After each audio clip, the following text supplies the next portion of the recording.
प्रिय विद्यार्थियों, आज हम रूसो का सामाजिक समझौता के जो सिद्धांत उन्होंने दिए थे उसके बारे में चर्चा करेंगे। सबसे पहले तो मैं ये बताना चाहूँगा कि रूसो एक ऐसा पाश्चात्य राजनीतिक चिंतक था जिन्होंने मानव की समानता में विश्वास रखा।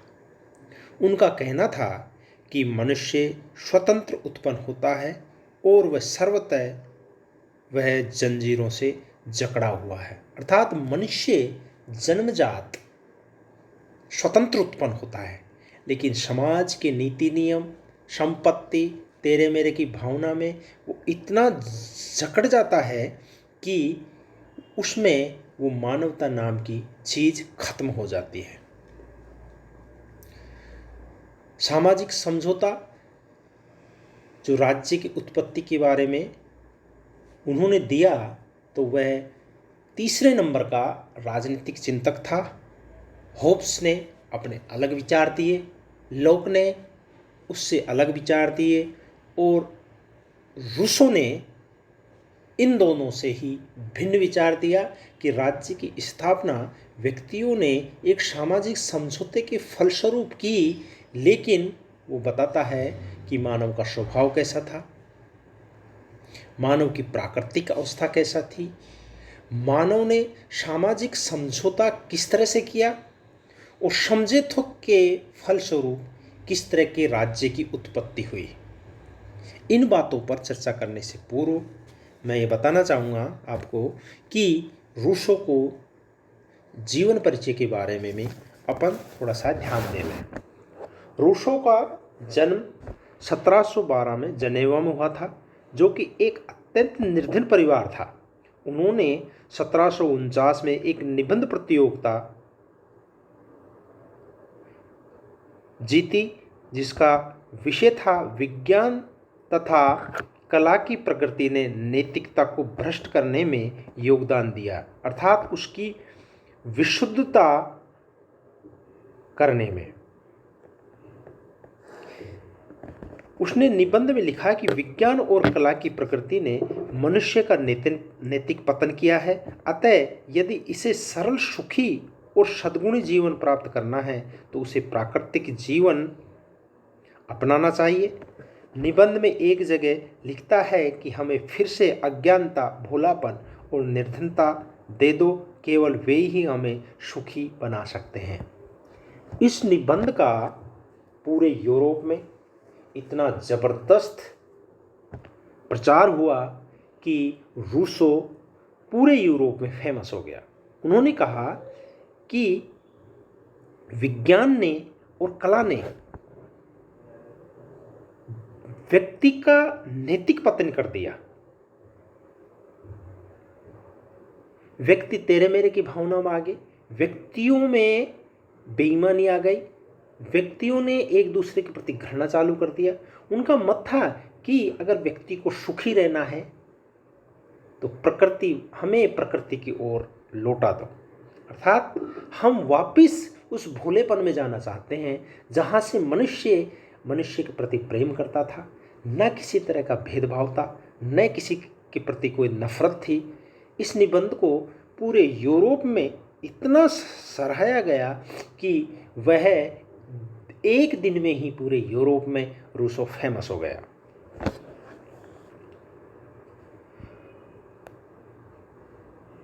पेरिस के साहित्यिक क्षेत्र में रूसो को सर्वोच्च सम्मान प्राप्त हुआ इस निबंध के माध्यम से, किंतु रूसो के जीवन में इस सम्मान की प्रतिक्रिया विपरीत हुई। उसने अब भद्र समाज से संबंध विच्छेदन करके निम्न वर्ग के साथ घनिष्ठ मेल मिलाप शुरू कर दिया।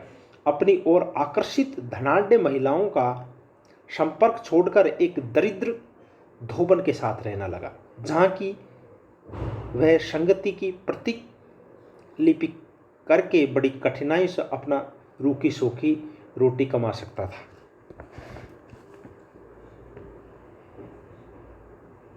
और इस निबंध से उन्होंने प्रथम स्थान प्राप्त किया।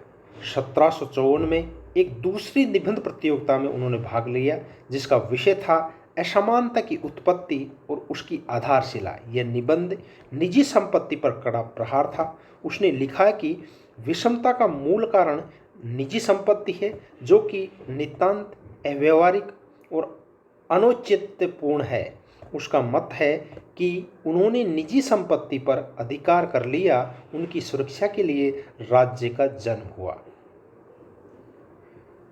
उनका मत है कि जिन लोगों ने निजी संपत्ति पर अधिकार प्राप्त कर लिया या उसको अपने अधिग्रहण में ले लिया या अपने की भावना उत्पन्न कर दी, उन व्यक्तियों ने उस निजी संपत्ति की सुरक्षा के लिए उसके लिए ही उन्होंने राज्य की मांग की। वह प्रथम व्यक्ति था जिसने एक भूभाग पर अधिकार जमा कर यह कहना प्रारंभ किया कि यह मेरी भूमि है और इस बात को अन्य मूर्खों ने स्वीकार कर लिया और वह व्यक्ति ही राज्य का संस्थापक हो गया। इस बात से यह जाहिर होता है कि रूसो कहता है कि निजी संपत्ति के फलस्वरूप निजी संपत्ति की सुरक्षा के लिए ही राज्य का जन्म हुआ। वह प्रथम व्यक्ति मूर्ख था उसके दृष्टिकोण में, जिन्होंने एक भूमि के टुकड़े पर अधिकार करके यह कहा कि यह भूमि मेरी है और इस भूमि पर मेरा अधिकार है और इसकी सुरक्षा के लिए अर्थात कोई अन्य व्यक्ति इस पर अपना अधिकार नहीं जमा ले, इसके लिए मुझे राज्य संस्था की स्थापना की आवश्यकता पड़ी। आगे वो कहता है कि निर्धन लोग सोचते हैं कि राज्य भूस्वामियों से उनकी रक्षा करने के लिए है, परंतु कुछ दिनों में वे राज्य का वास्तविक रूप समझने लगे, लेकिन वे शक्तिशाली राज्य के विरुद्ध कुछ नहीं कर पाए। रूसो का द्वितीय निबंध प्रथम से अधिक तर्कयुक्त था, किंतु विषय वस्तु तत्कालीन धनी समाज और फ्रांस के निरंकुश राजतंत्र के अनुकूल नहीं होने के कारण पुरस्कार उसे न देकर एक अन्य व्यक्ति को दिया गया। उसकी कृति रूसो की कृति की अपेक्षा हीन थी। इस घटना से रूसो के हृदय में समाज के प्रति अधिक कटुता आ गई और 1762 में उसने पेरिस छोड़ दिया और जीवन के शेष 16 वर्ष उसने एक खाना बदोश के रूप में व्यतीत किया और 1778 में उसका देहांत हो गया। रूसो एक महान व्यक्तित्व था। उसने पाश्चात्य राजनीतिक चिंतन में एक अलग पहचान बनाई। रूसो की कृतियां निम्न थी। पहली, इंट्रोडक्शन ऑफ पॉलिटिकल इकोनॉमिक्स 1758 में, सोशल कॉन्ट्रैक्ट 1762 में, इमाइल 1762। इनमें से ये सामाजिक अनुबंध सोशल कॉन्ट्रैक्ट राजनीतिक विचारों पर आधारित एक महत्वपूर्ण कृति थी। अब हम आगे आते हैं रूसो का सामाजिक समझौता, जो कल इसको बताने की आपको कोशिश करेंगे। आज इतना ही।